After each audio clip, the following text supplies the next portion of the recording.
Dear friends, welcome. Today we are going to look at certain aspects of hermeneutics, and one particular aspect that we are going to look at is called as literary aspect or literary context.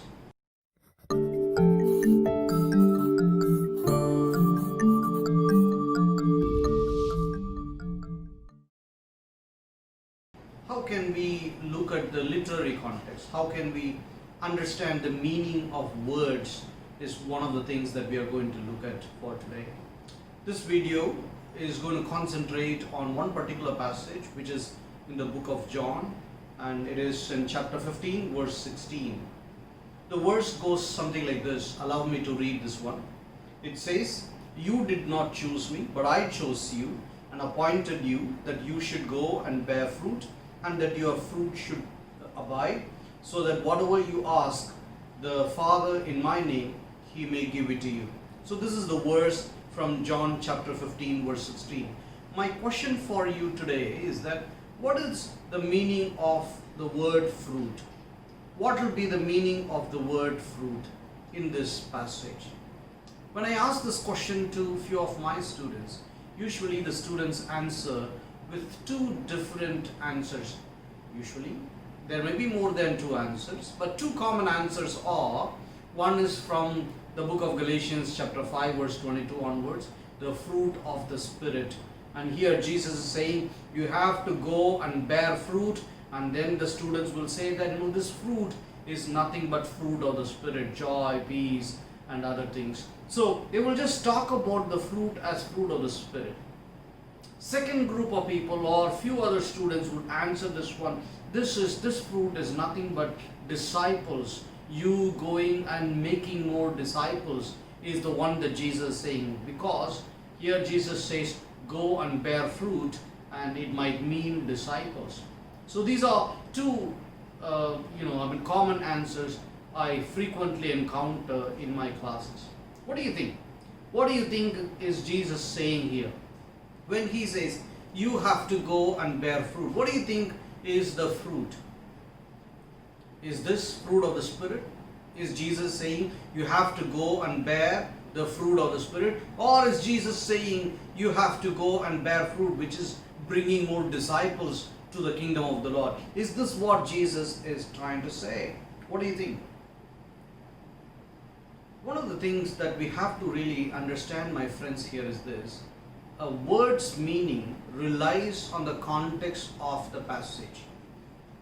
The easier way for us to identify the meaning of a word which we don't understand is by taking a word from the other context or like from other passage and then bringing it to this passage and applying it.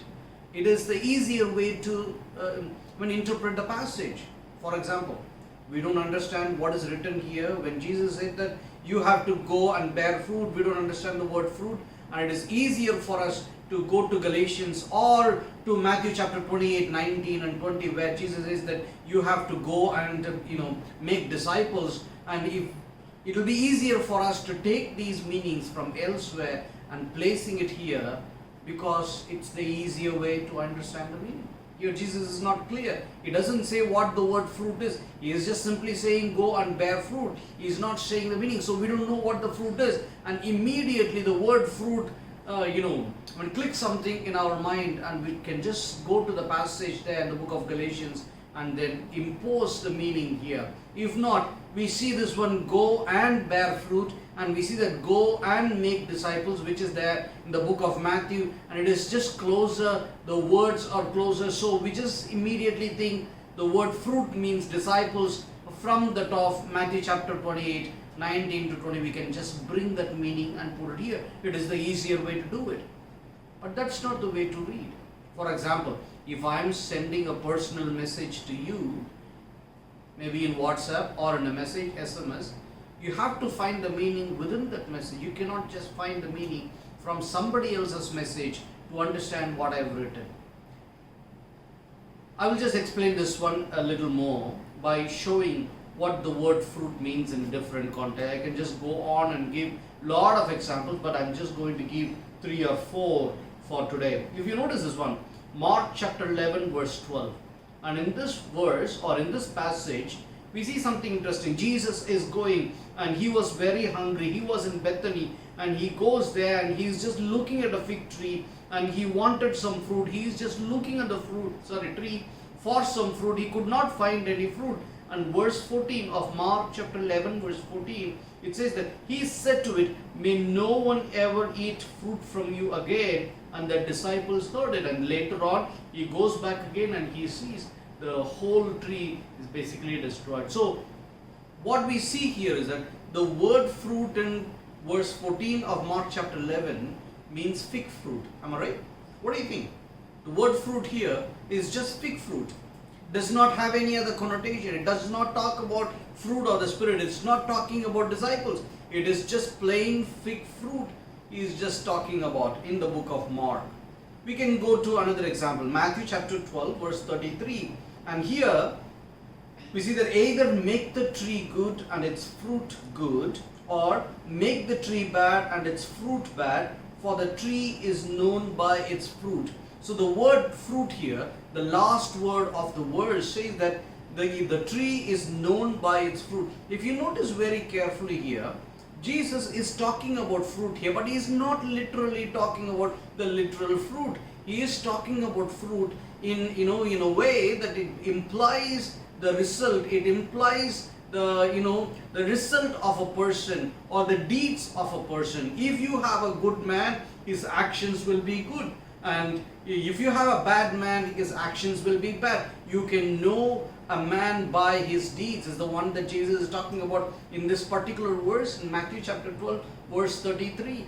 So the word fruit is used, but the meaning is something else. It means actions or deeds. So if you notice this one, we cannot just impose the fruit of the Spirit or the disciples here. Here it has a peculiar meaning which is embedded within the context itself. So we have to read the context, understand the context in order to get the meaning. We can go on and we can talk about Luke chapter 1 verse 42. And she exclaimed with a loud cry, blessed are you among women, and blessed is the fruit of your womb. And if you notice what is happening here is that we see Elizabeth is the one looking at Mary, and she's shouting and saying that blessed is the fruit of your womb. So what she is trying to say, what Elizabeth is trying to say is that the Son of God or your son will be blessed. Jesus is going to be the blessed person. And the word fruit here is not going to mean fruit of the Spirit. Here it means Jesus. So the word fruit is used, but the implication or the meaning of the fruit is different. Here it means Jesus Christ. Let me talk about this particular verse. I like this verse. It's an interesting verse, and it is Luke chapter 13 verse 9. Luke chapter 13 verse 9. Here we see a parable, a kind of parable, a small short parable, where we see that a man is being sent to this place, and we see that he has a fig tree, and then he is looking for fruit, and so he's the owner of the garden and he's looking for fruit, but no fruit comes from that particular tree. So he want to destroy it, but we see a gardener, he's saying that don't do anything, we don't want to cut it down yet, but please allow me for the next year, I'm going to cut this one, I'm going to work on this one, and I'm going to put more fertilizer, I'm going to work on this one. If it gives fruit, if it bears fruit by the next year, it is good. If it does not bear any fruit, you can cut it down. That's what he's saying. So what is this fruit that we are talking about in verse 9? Luke chapter 13 verse 9. What is this fruit? We can say that it is just a simple fruit. It's in the vine, and so it is the grapes that we are talking about. So it is just the regular grapes that we can find here in Luke chapter 13 verses 6 to 9. But it is not. If you just read few verses before, verses 3 and 5 or 3 to 5, especially verse 5, no, I tell you, unless you repent, you will all perish. You will all likewise perish. That's what Jesus is trying to say. Verse 5. If it means this one, and if you just connect verse 5 and 9, you will have some kind of similarity. If you don't repent, if you don't repent, you are going to perish. And here, verse 9 says that if you don't bear fruit, and you are going to be cut off. So which means the word fruit here in verse 9 is nothing but repentance. It is not fruit of the Spirit or disciple or the other things that what we have seen earlier. It means that fruit is nothing but repentance. Luke is talking about something really different here. One of the things that we see, my friends, is that in the interpretation, many pastors and leaders and interpreters just take this thing called concordance, and with the concordance they just look at the same word used in different places and they take one meaning and transpose that meaning into another passage and read that passage in light of the meaning of a particular word from another context. By doing so, what we are doing is that we are not allowing the passage to speak on its own. We are not allowing the passage to just give the meaning that it has. Instead, we are taking a meaning which is exotic, which is far removed, alien to that passage, and impose that meaning on that passage. By doing so, we distort the meaning of the particular passage. We distort the meaning of the word of God or the message of God, and we may interpret it wrongly, and we may be believing or we may be acting on it in a very, very different way, which may be very different for our own belief and life. So we got to be a little more careful on this, my friends.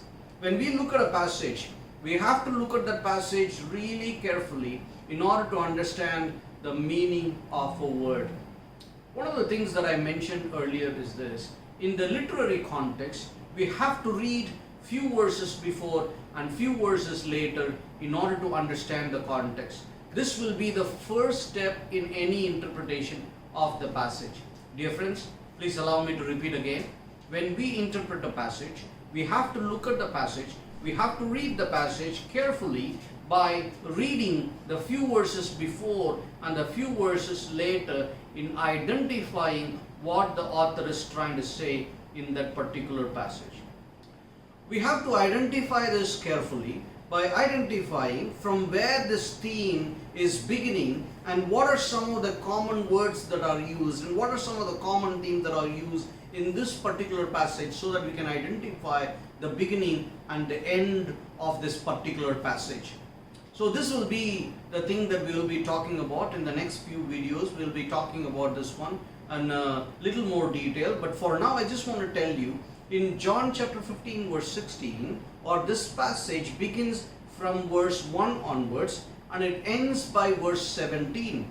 And if you notice very carefully, John is not talking about the fruit before verse 1 of chapter 15 or after verse 17. So from verse 1 of chapter 15 until verse 17, he is just talking about this particular theme, fruit. So we don't have to go to the other passage. We just have to dwell in this passage. We have to read this passage carefully from verse 1 onwards until verse 17. So that's what we are going to do. Are you ready? Are you ready to look at this passage carefully in identifying what might be the meaning of this word fruit? What is John saying about this fruit? What is Jesus saying about the fruit? One question I want to ask my friends is that Jesus here is saying, go and bear fruit. If he says that we have to go and bear fruit, we really have to obey, we really have to do, and this becomes a very, very important command. So I just want to ask you, what does the word fruit mean here? What is the meaning of the word fruit here? This will be the question we'll be dealing on. So John chapter 15 talks about the fruit. Jesus is saying, go and bear fruit. But we don't know what that word fruit is. And we are going to dwell in the passage and identify what Jesus is trying to say. Are you ready? Chapter 15, verse 1. Jesus says, I am the true vine, and my Father is the vine dresser.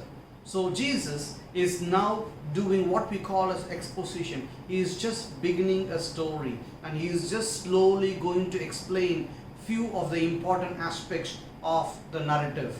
And he is saying, I am the true vine. True vine is the one that really is connected to the roots. And so it is the strongest part of the vine. So he is the true vine, the vine. And he is saying, my Father is the vine dresser, which means he is the gardener. Father is the gardener who is just coming with a scissor, and then he is just going to cut off all these unwanted things in the vine. So he is just describing Father as the vine dresser. Verse 2, it says that every branch in me that does not bear fruit, he takes away, and every branch that does bear fruit, he prunes that it may bear more fruit. Verse 2, it says that, either way, if you have the fruit or not, you are going to be cut. But if you don't have the fruit, you will be cut off totally and you will be thrown out. Dear friends, Jesus is saying that if you don't have that fruit, you are going to be cut off by the Father. Father who has this big scissor, he is going to come and he is going to cut the whole branch out and he is going to throw away. So that is how important it is to have this fruit. So do you have the fruit? We don't know what the word fruit is. Verse 3, let's go on. Already you are clean because of the word that I have spoken to you. So Jesus is saying you will not be thrown out because you already are clean by the word that I have spoken to you. Because I have spoken the word to you, you should be clean. If you are clean, you should have fruit. So it should be automatic already. You should have the fruit. But he is not describing what the word fruit is until now. So he's just keeping that as a secret. So he's just going to talk about all the other things, but he is not describing what the word fruit is. So verse 4, he is saying, abide in me and I in you, as the branch cannot bear fruit by itself unless it abides in the vine. Neither can you unless you abide in me. My friends, one of the important teaching here is this. Jesus is saying, you have to have fruit. If you don't have the fruit, you will be cut off. But in order for you to have the fruit, you should do something very, very important, which is you have to abide in me. I am the true vine. I am the true vine, and you have to bear fruit. If you don't bear fruit, and you're going to be cut off. But the way that you can bear fruit is by being attached to me, being abiding in me. Abiding in Jesus is the key for us to have the fruit. Jesus is saying, abide in me. If you abide in me, you're going to bear fruit. So it's just such a beautiful thing that he is trying to say. Abide in him. When we abide in him, we can automatically bear fruit. So that's what he's saying. So how can we have the fruit? If fruit is considered as the result, and if you just put the columns, my friend, if fruit is the result, and the means by which that we can have the fruit is by abiding in him. Jesus says, abide in me. As you abide in me, you will bear fruit. That's what he's saying. Jesus is saying, in order for us to bear fruit, we need to abide in him. Such a beautiful thing. So verse 5 is not saying something important, or like it is not giving anything new. It is just saying the same fact Jesus has said from verses 1 to 4. He's saying, I am the true vine, you are the branches. Whoever abides in me and I in him, he it is that bears much fruit. For apart from me, you can do nothing. So same thing. If you have to bear fruit, you have to be abiding in me. So that's what he has been saying. Verse 6 is something different. Here, he is just talking about the same thing he told earlier, but in a little bit more descriptive way. He says, if anyone does not abide in me, he is thrown away like a branch that withers, and the branches are gathered, thrown into the fire, and burnt. So 5 important things will happen if you don't bear fruit. If you don't have fruit, 5 important things will happen. Number 1, you will be thrown away. And number 2, you will be withering. You will wither away. And number 3, you will be gathered and you will be thrown in the fire. And number 5, you will be burnt. This is how important, my friends. And I think it is an analogy to understand hellfire or something. Something that Jesus is saying something important here. He is saying if you don't have the fruit, you will be thrown away, you will wither away, you will be gathered, and you will be thrown in the fire, and number 5, you will be burned. This fruit is very, very important. May I ask you, do you have that fruit? Do you have that fruit? But Jesus is not saying what this fruit is. He is just keeping that as a secret. So let's just go on what Jesus is trying to say, what John is trying to say in verse 7. He is saying, if you abide in me and my words abide in you, whatever you're going to ask, it will be done to you. But I just want to point out the important thing that's there in the first part of this verse. If you just look at this one, he is saying, you have to abide in me. By abiding in me, you will have the fruit. Am I right? You will have to abide in Jesus. and through which you will have the fruit. But another thing he is saying is that how you can abide in Jesus is by abiding in His Word. His Word should abide in you. That's what he is saying, verse 7. Dear friends, Jesus is explaining this one so beautifully. He is just going and breaking and breaking and breaking so that we can understand this whole thing properly. He is saying you have to bear fruit, but how you have to bear fruit, I am going to explain to you. You have to abide in me. How do you abide in me? Is by having my words in you. If my word, if the Bible is going to stay with you forever, and you can abide in Him, and as you can abide in Him, you can bear fruit. So that is the important teaching we see here in this particular passage. But another thing that is there in verse 7, I like this one. Here Jesus is saying, when you are abiding in me, which means my words are going to abide in you, you will have the fruit. He already said already. But now he says something different. When you abide in me and my words abide in you, what will happen is that whatever you ask, it will be given to you. It will be given to you. My friends, what an amazing promise this is. Whatever you wish for, you will get it. If you wish for an iPad, it will be given to you. If you wish for a laptop, it will be given to you. Whatever you wish for. If you wish for a big house, it will be given to you. If you wish for a Ferrari car, it will be given to you. Jesus does not give any condition. Whatever you wish for, it will be given to you. Amazing teaching, isn't it? You might be probably thinking, is this teacher a prosperity teacher? Is he speaking about prosperity gospel? No, I'm not speaking about prosperity gospel, my friends. I will clarify this one later on by the end of the whole video. But here Jesus does not give any condition at all. Whatever you ask, it will be given to you. That's what the condition is. The thing is, if you have this fruit, when you abide in Jesus, the automatic result is that you have the fruit. When you have this fruit, whatever you wish for, it will be given to you. What an amazing thing it is to have this fruit then. So do you have the fruit? If you have the fruit, whatever you wish for, it will be given to you. You can ask for ministry, you can ask for anything. Anything you want, it will be given to you just like that.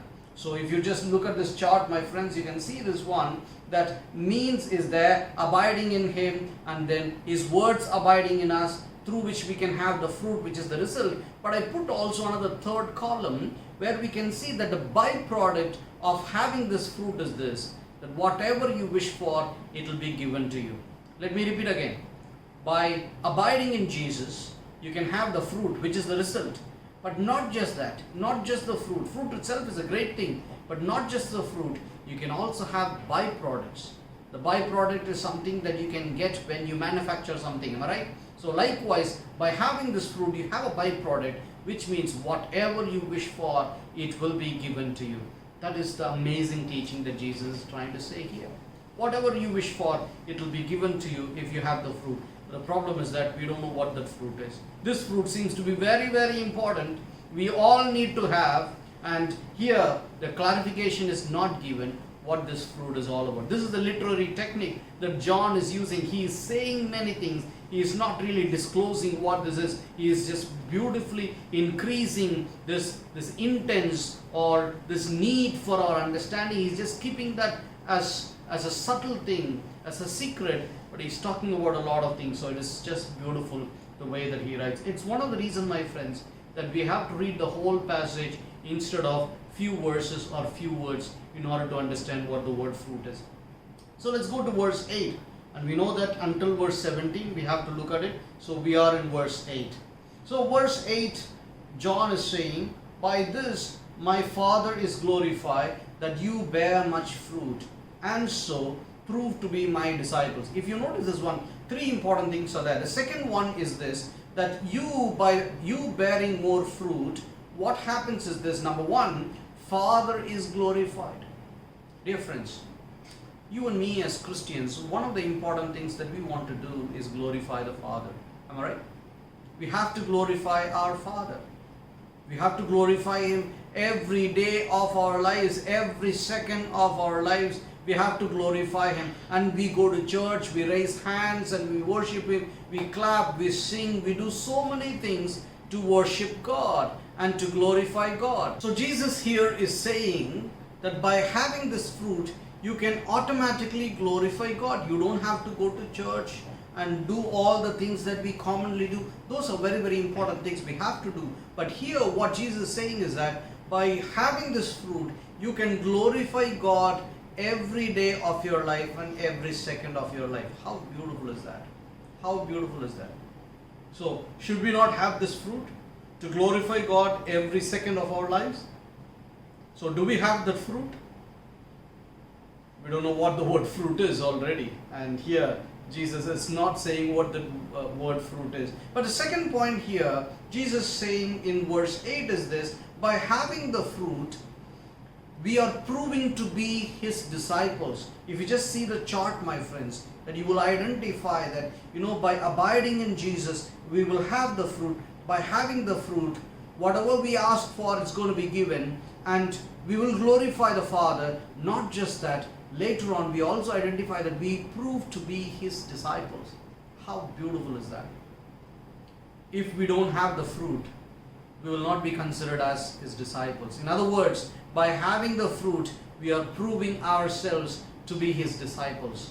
So this fruit is very, very important. If we don't have the fruit, we will be cut off from the vine. We already heard that from Jesus, but now Jesus is saying we will not be identified by Jesus as His disciples.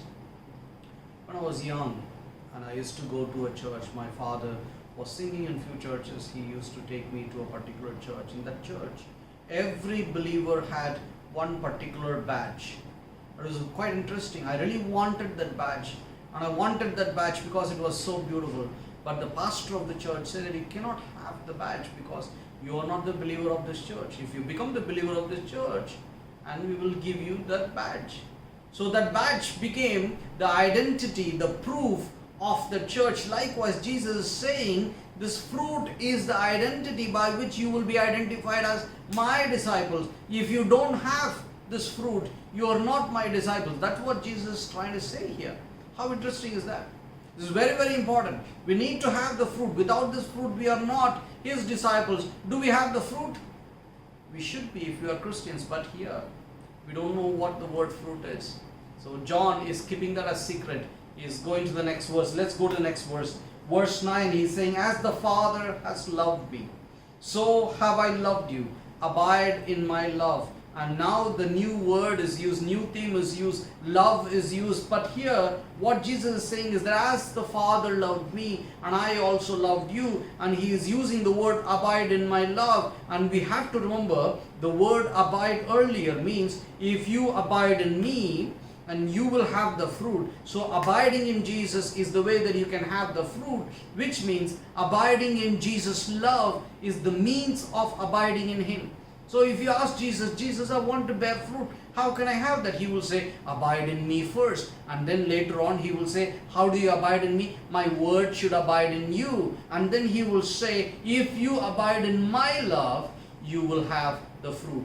So the whole idea goes like this: abide in His love. And how is this? By having His words in us and abide in Him, and through which we will have the fruit, through which we will have all the other byproducts, including glorifying the Father, including proving us to be His disciples. How beautiful is that? We have to abide in Jesus' love in order for us to have the fruit, but we don't know what the word fruit is. And verse 10, He is saying, if you keep my commandments, you will abide in my love. Let me ask this question. Where do we place this, my friends? Shall we place this as means or fruit or as the byproduct? Here we see Jesus saying, keep my commandments. Keep my commandments. Where do we place it? As means or fruit or byproduct? I think we have to place it in the means area. Because by keeping His commandments, we are abiding in His love, as it says in verse 10. And by abiding in His love, we will abide in Him, by which we will have the fruit, and by which we can just have all the other byproducts we talked about, glorifying God and proving His disciples and receiving whatever we wish for. It's the beautiful way Jesus is talking about. So Jesus is saying, I have kept Father's commandments and abide in His love. Likewise, you abide in my love and you keep the commandments, and through which you can have all the fruit. That's the beauty we see here. Later on, verse 11, if we just go on, we see that these things I have spoken to you, that my joy may be in you and that your joy may be full. Two things that he is saying, Jesus is saying here. He is saying that my joy will be in you. I will be happy with you. Where shall we place it? As the means or fruit or the byproduct? Where do you think that we have to place this, my friends? I think we have to place this in the byproduct section. When we abide in His love and when we abide in Him, we will bear fruit, and this fruit, through this fruit, we are going to have many byproducts, and one of those byproducts is that we are going to make Jesus happy. See, our ultimate goal in this world is to make Jesus happy. And here, Jesus is saying, if you want to make me happy, you bear this fruit. When you have this fruit, Jesus will be very happy. Do you want to make Jesus happy? Do you have this fruit? We should have this fruit, but we don't know what this fruit is. Jesus is not clarifying this one. But the second point we see in verse 11 is this, that your joy may be full. We have to have our joy full also. See, one of the problems in this world is that whatever we have, our joy is not complete. When I bought my first car, my wife told that we don't have much money and we cannot buy cars quite frequently, and we have to be really careful in choosing that car. So we chose a car. We took time. We took about 6 months time to identify the perfect car that I could buy, and it was blue color, and we identified that the whole family we liked, and we chose that car, and we were so happy. We were driving the car for a week or 10 days, and after 10 days I was just looking out of the window and I saw another new car going by the road, and when I saw that, I said to myself, maybe I should have bought that particular car. Even though we have what we have, we are not happy completely. Our joy is not full. It is a problem in this world, my friends. In this world, our joy is never complete. But what Jesus says is that, when we have this particular fruit, our joy will be complete. It is one thing that we can find in heaven, I think. In heaven, our joy will be complete. We will not ask for more things. And we'll be fully satisfied by the presence of the Lord, I believe, that we will not be asking for the other things. So likewise, Jesus is saying, if you have this fruit, you can have a glimpse of heaven in this world itself.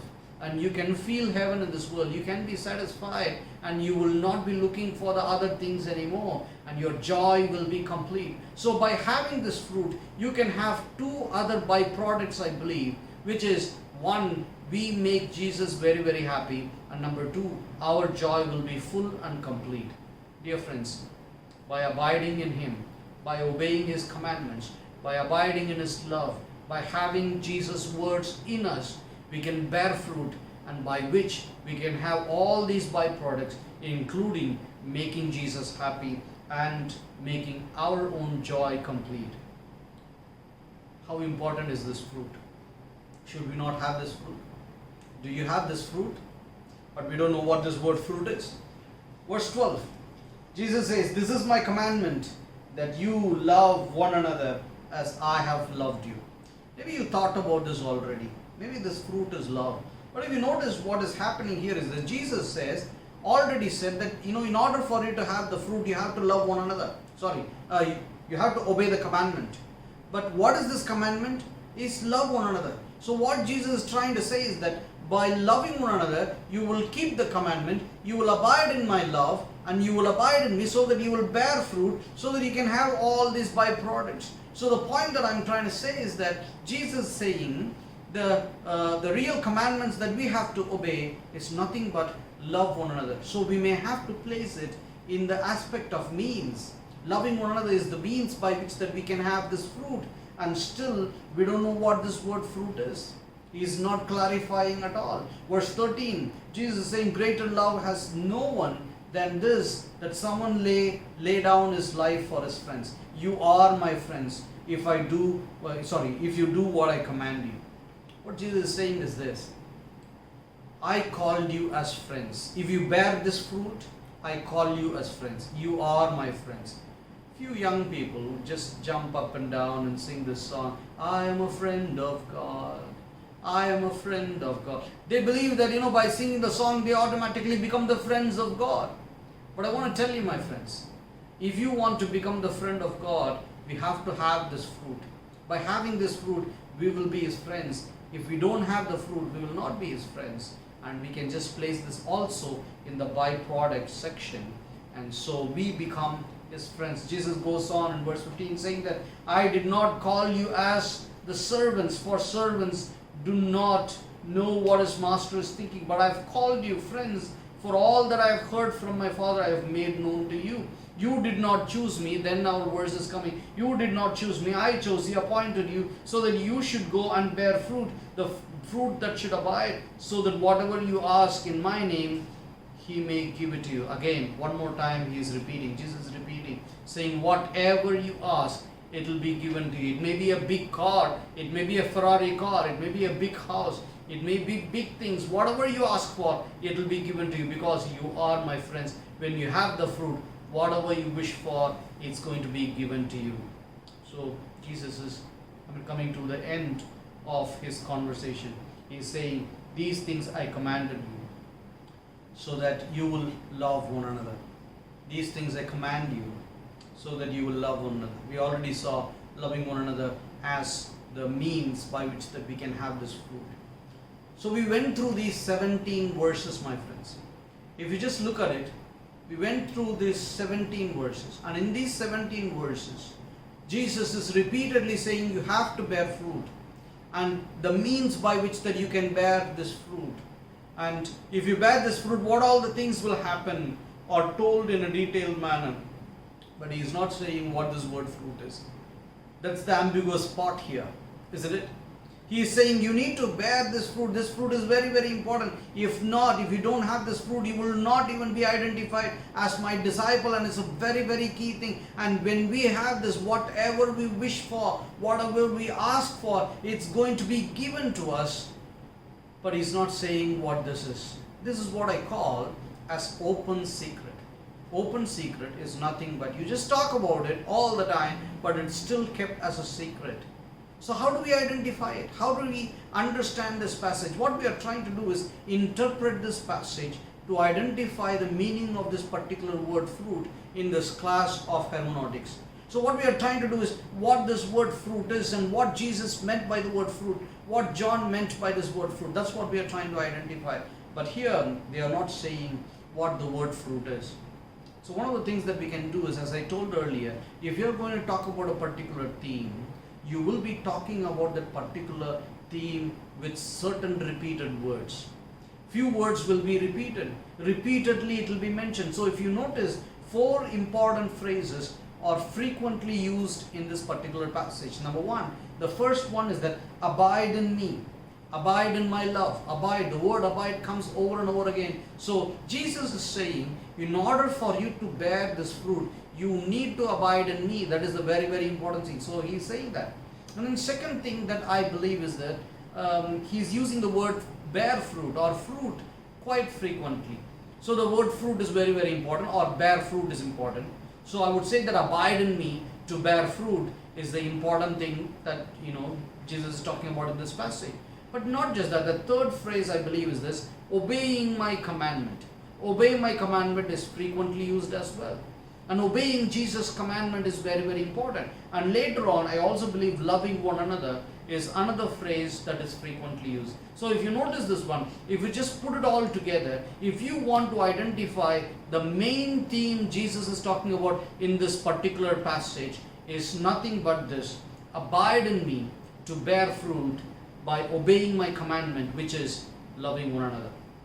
So we may have to write down the key thing, or the one main important theme, or one main thing that the author is trying to say in that particular passage. Writing that down is very important for us, because as we write this down, we can understand the important thing that the author is trying to say in this particular passage. So from verse 1 onwards until verse 17, the author is saying, you, by abiding in me, you can bear fruit by keeping my commandment, and which is loving one another. So that's what the author is trying to say, the important thing. So the point that I said is that if you don't understand the word, look at the passage carefully, read the passage carefully, and identify the key words or key themes which are repeated. So if you could look at this and you can get the meaning. So what is this word fruit? Dear friends, what is the word fruit here? Have you identified the word fruit? I believe the word fruit is nothing but love. The repeated words from verse 9 onwards, one of the key words that we identify is nothing but love. I know that love is placed here in the means because by loving one another, which is the commandment, by loving one another, you will have the fruit. But I think the author is just keeping it in such a way that the means and the result are together and one. By loving one another, what you will have is love. Dear friends, Jesus said it over and over again in his lifetime. His ministry was concentrated on one particular thing. He said that, love God, love your neighbors is one of the important things in this world. So Jesus talked about it over and over again. And his theme, key theme of his ministry is nothing but loving one another. And I believe that you and me are here in this world to love one another. Loving one another is a very, very important thing. The church of John was going through a hard time. They were slowly coming out of the synagogue. They were having a lot of problems with the synagogues. They did not have love. They have hatred and other problems in the church. And for which the author John is writing the important message Jesus told them. And it is nothing but love one another. Loving one another is the most important thing. And Jesus is saying, if you don't have this fruit, you are not my disciples.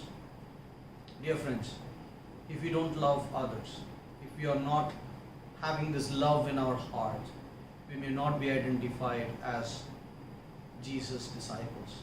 We cannot identify ourselves as Jesus' friends. We cannot glorify God and we cannot glorify the Father. Another thing is that when we have this love, whatever we ask for is going to be given to us. The word love is defined by one person as giving the very best to others. If we truly love a person, we will give the very best to that person. And it is a very important thing. It's one of the hardest things, in my life. I know that, it's one of the hardest things in my life to love a person in such a way that you give the very best to that person. But if you love a person, it becomes automatic. You will just give the very best to that person. So I believe what Jesus is saying is that we have to love one another. We have to love our family members. We have to love our neighbors. We have to love our church believers. And love should be the key theme that we follow. And when we have the love, we are identified as Jesus' disciples. Let me just go over this particular theme and finish it for today. As I told earlier, I said, if you have this fruit, whatever you wish for, it will be granted. Can we ask for an expensive Ferrari? 50 lakhs, 1 crore Ferrari car, a very, very expensive car. Can we ask for those? I want to tell you, my friends, if we have love for our friends and neighbors and family members in our midst, will we be asking for a Ferrari for us? We will not. We will be asking for the needs of our friends. We will say that my friend is in need of a job. God, please give it to him. It is my wish that he has the job, and we will ask for it, and God will grant those things. So here, whatever we wish for, it will be granted, provided we have true love for others. So loving others is the most important key theme that we find here. So today what we have done here is this. In order for us to understand a particular word, we need to read that context. We have to read the context from the beginning until the end. We have to read the passage. We have to identify where the passage begins and where the passage ends. And after identifying the section, we call it a section. And after identifying the section, we read it very carefully and identify the section main idea, the main thing we identify in that section. And by identifying those things, we can identify the real meaning there in that passage. The word meaning will be there in the passage itself. One meaning cannot be absolute for a passage. It's one of the reasons why if you just open a dictionary, you will identify several words there. We call that a semantic range. a word can have multiple meanings. It will have multiple meanings. If you remember in the beginning of the video, we saw that one word has several meanings, right? The word fruit meant so many different things, fig fruit, and then the word repentance, and so many things that we saw earlier. And likewise, a word can have so many different meanings. And our job in interpretation is this: identify the range of meaning, which we call a semantic range, and then pick the one that really fits the context. The context should determine the meaning. The context of the passage, the literary context of the passage, should determine the meaning of the particular passage. John chapter 15 verses 1 to 17 says, you have to love one another. Love is a key theme that we find it there, and because of which we believe the word fruit is nothing but loving one another. I hope we learned something today. I hope we will fix the passage first. We will concentrate on the passage first in order to identify the meaning, instead of interpolating from Galatians chapter 5 verse 22 and here from Matthew chapter 28 19 to 20. Instead of those things, let us just read the passage carefully to bring out the meaning, that which is there in the context itself. And apart from that, let us just go and love one another so that we can prove ourselves to be His disciples. May God bless you. I hope that you learned something today. And when we read a passage, let us read it carefully over and over again. Identify the repeated words, key themes, and identify the beginning and ending of the passage so that we can get the real meaning of the passage, so that we can follow Jesus and His words carefully. Thank you very much. God bless you.